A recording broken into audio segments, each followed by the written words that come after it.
Welcome to the Full Moon Film Buff, episode 181. We're going to discuss Underworld, Rise of the Lycans, released in 2009. I watched this on Amazon Prime. I had seen this before.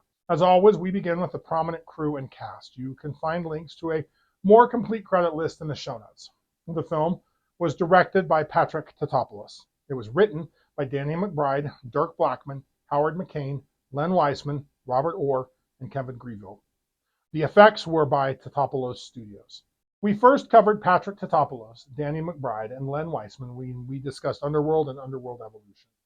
Dirk Blackman co-wrote The Outlander along with director Howard McCain and followed it by co-writing Underworld, Rise of the Lycans.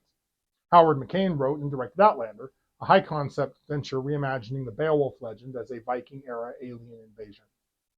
Robert Orr traveled through Bosnia and Croatia during the Yugoslavian Civil War, working as a photographer and aid worker. He spent time at the Dadaab refugee camp on the Kenya-Somali border. A story from a mercenary he encountered there about taking a bullet while saving an orphan child inspired his first screenplay for the film Savior. Other writing credits include the psychological thriller The Resident, Russian Raid, and the upcoming Burner. The effects on this film are much more of a team effort than the work of an individual artist. I wish I could discuss them all, but effects artists don't get the press coverage and write-ups. Instead, I'm going to give the group their own credit page.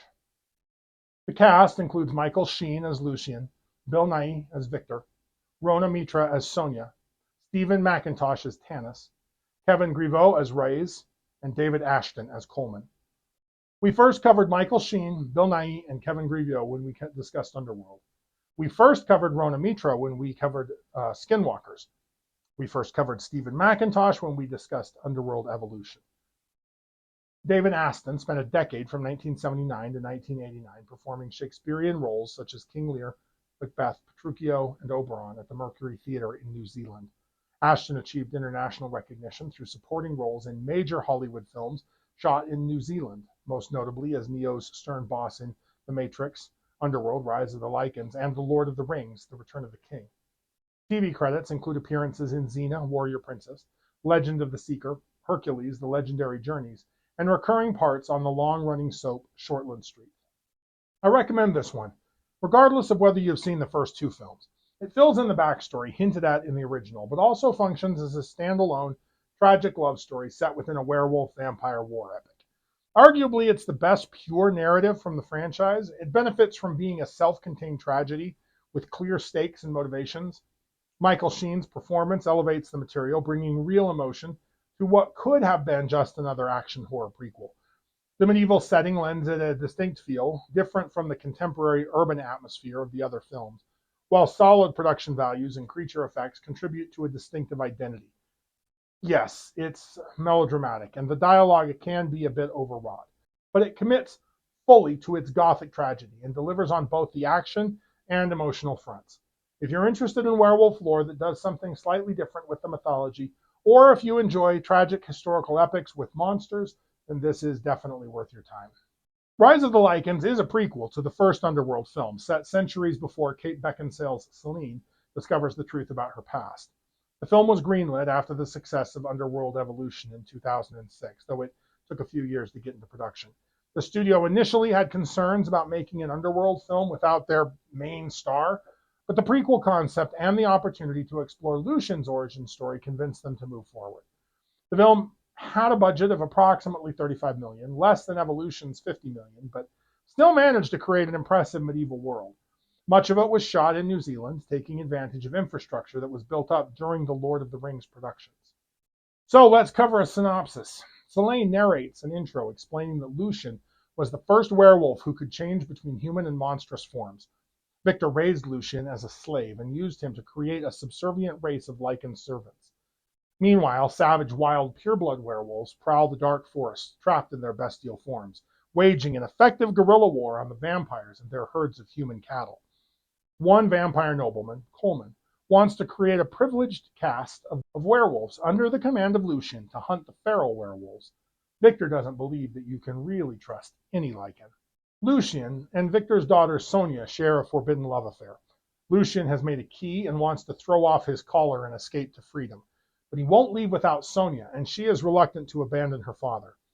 Sonya doesn't mind disobeying Victor to enter the forest and fight Lycans. In one such battle, Lucian removes his collar to transform and save Sonya from death. Victor takes this disobedience from both his daughter and his favorite slave hard. He has Lucian whipped and Sonya's freedom curtailed. We also meet Reyes as a human before he becomes a Lycan. This pushes Lucian past his breaking point. He rallies the Lycans to, well, rise. Sonya makes a deal with Tanis, enabling Lucian to escape. Many Lycans, including Reyes, join Lucian in the slave escape. Lucian and his band of merry werewolves immediately start planning to free their brothers from captivity. Lucian makes contact with the wild purebloods and recruits them to the cause. Meanwhile, back at the castle, Victor suspects Tanis and Sonya of helping Lucian, which is true. He uses the blood telepathy on Sonya to confirm her guilt, but not on Tanis? Don't understand why. Sonya is locked away as bait to lure Lucian into a trap. Lucian gets to Sonya, but the pair walk into an ambush trying to get out of the castle. In the middle of the fight, Sonya drops the ideological bomb that she is pregnant with Lucian's child, a vampire-werewolf hybrid centuries before Michael from the first film. Victor loses his ever-loving mind at this betrayal. Sonya is condemned to death by a unanimous vote of the council, which does include her father. We see another version of Sonya's death from the first film. Lucian goes beast mode before being subdued with silver-tipped arrows. That's when Reyes shows up with a massive army of Lycans, both pureblood and hybrid. The vampires taste fear and death at the hands of their former slaves. The rest of the werewolf chattel are freed. Reyes allows Lucian to heal by extracting the silver arrow tips. Tanis grabs as many scrolls as he can and makes his escape. Victor prepares to face Lucian until he gets a good look at Lucian's face. Dude is beyond pissed off. Victor decides that discretion is the better part of valor and runs. Lucian is having none of that. He chases the vampire lord down and runs him through. All the werewolves swear allegiance to Lucian, but Victor is not dead. He sneaks away to recuperate and raise another vampire army, and a multi-century war is on. This film gives us the most comprehensive look at Lycans so far in the franchise. We see both types, the savage wolf-like werewolves who cannot control their change or return to human form, and the new breed Lycans who can shift at will and retain their intelligence in hybrid form. Patrick Tatopoulos' creature designs are a highlight. The two types are clearly differentiated. The purebloods are huge, vicious-looking direwolves, almost certainly mostly CGI, but they look great. The hybrid Lycans are more anthropomorphic, bipedal, muscular, and capable of using weapons. They're designed to look powerful and intimidating while still being able to perform complex stunts and fight choreography. The transformation sequences blend practical suits with CGI enhancement. The Lycan suits were complex mechanical creations that actors could perform in, giving the creatures real weight and presence. The film establishes that the transformation is painful for the savage werewolves, but more controlled for Lucian's breed. The previous two films set the werewolf lore, and this film only adds one additional element to it. In this universe, both species descend from a single source, an immortal named Alexander Corvinus, whose bloodline mutated after a plague.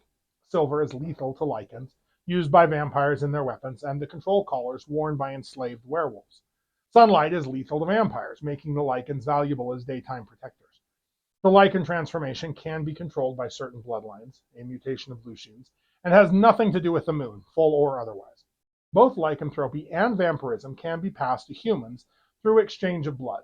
The species can interbreed, though this is forbidden, and the resulting hybrid is considered an abomination. We do see Lucian as a baby, so werewolves can breed with each other, I think. We've got a couple more films in the franchise, so maybe we'll see more along these lines. Both species exhibit strong hierarchical tendencies. Lucian is special not just for his control, but for his intelligence and leadership. The film develops the lore of werewolves as an enslaved class rising against their oppressors, mixing traditional werewolf mythology with elements of historical rebellion narratives. We love to complain about sequels. We call them lazy, soulless cash grabs, proof Hollywood ran out of ideas sometime around the end of my childhood. And yet every summer we line up anyway. Another Spider-Man learning the same lesson about power and responsibility. Another crew pulling off a heist with one last job energy. Another barbecue where Vin Diesel gives the speech about family that somehow still hits. There's a weird comfort in it. We know exactly what we're getting. And on some level, that's the point. But the real problem with sequels isn't bad writing or recycled explosions. It's structural. Once a story turns into a franchise, genuine change becomes the enemy. Most sequels don't just recycle plots or set pieces. They recycle themes over and over and over again. The Underworld series is almost refreshingly honest about this trap. The 2003 original feels like it has real stakes. Celine, the loyal death dealer vampire, discovers the centuries-long war with the Lycans wasn't born from monstrous aggression. It's a slave revolt against vampire aristocracy. Victor, her mentor and father figure, enslaved the Lycans, bred them as guard dogs, and built an entire ideology of blood purity to justify it. Celine falls for Michael Corvin, the first vampire-Lycan hybrid that survives, a walking threat to that racist hierarchy. She kills Victor. She walks into the night with Michael. You leave the theater thinking maybe, just maybe, the cycle is broken.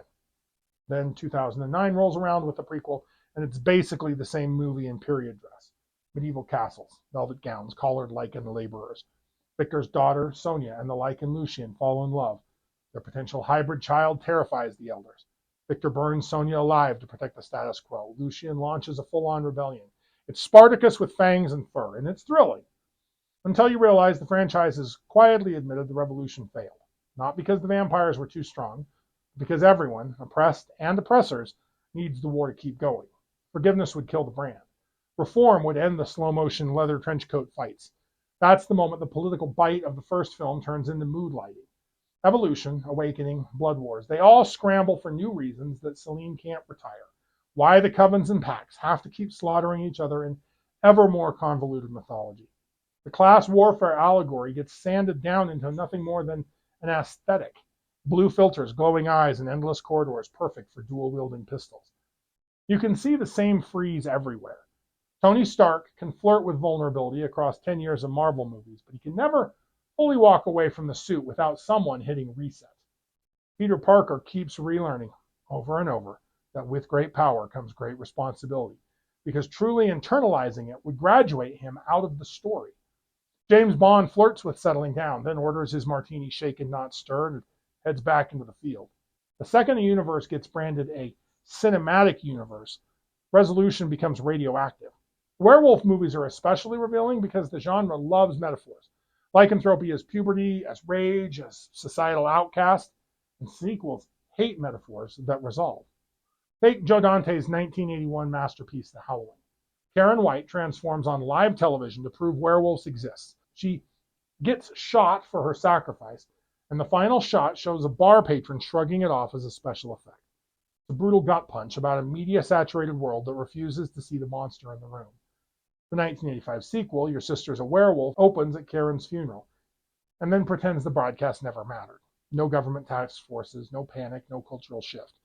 Christopher Lee just hunts werewolves in Transylvania like it's business as usual. 7 increasingly obscure films later, the secret is still safe. The formula demands it. If the world ever found out, there'd be no more hidden colonies. No more normal person stumbles into werewolf society plots. Or take a look at Teen Wolf. Michael J. Fox's Scott Howard discovers he's a werewolf, gets drunk on the fame, neglects his real friends, and has to win the big basketball game with plain old human Scott. 2 years later, Teen Wolf 2 gives us Jason Bateman as Scott's cousin Todd, who discovers he's a werewolf, gets drunk on the fame, neglects his real friends, and has to win the big boxing match as plain old human Todd. It's not a sequel. It's a remix with worse hair and a boxing subplot. I expect the 2011 MTV series stretches the exact same identity and power lesson across 6 seasons because Resolution would cancel the show. I'll let you know when I get there. No one took the logic further than Spanish horror legend Paul Naschy. From 1968 to 2004, he played Waldemar Daniński, a tragic Polish nobleman cursed with lycanthropy, in 12 separate films. Every single one follows the same tragic arc.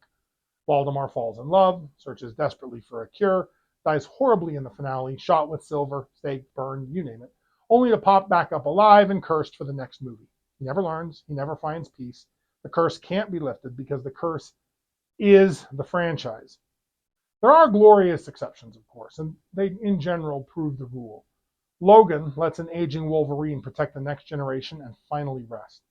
Mad Max Fury Road hands the revolution to Furiosa while Max wanders off. His story complete. We cherish these precisely because they treat closure as a feature, not a bug, usually because the creators explicitly designed them as farewells or endpoints. So the next time the credits roll on the latest blockbuster and the post-credits stinger teases another war, another transformation, another speech about family, ask yourself a simple question. Are you watching a story that's brave enough to evolve, or are you watching an incredibly expensive engine designed to make sure that nothing fundamental ever changes? There's no shame in loving the ride. I do. These loops are cozy. The moon always rises again. The war never ends, which means there's always another ticket to buy, another season to binge, another chance to hang out with characters that we've grown weirdly attached to. But let's at least call it what it is. We're not watching revolutions. We're watching the performance of Revolution, staged just convincingly enough and just differently enough to keep us coming back.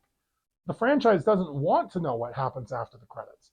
It wants to know how to make the same thing happen again forever. And honestly, that might just be the most sequel thing of all. So if you like lycanthropes, like, share, and subscribe. Contribute your thoughts and additional observations in the comments below.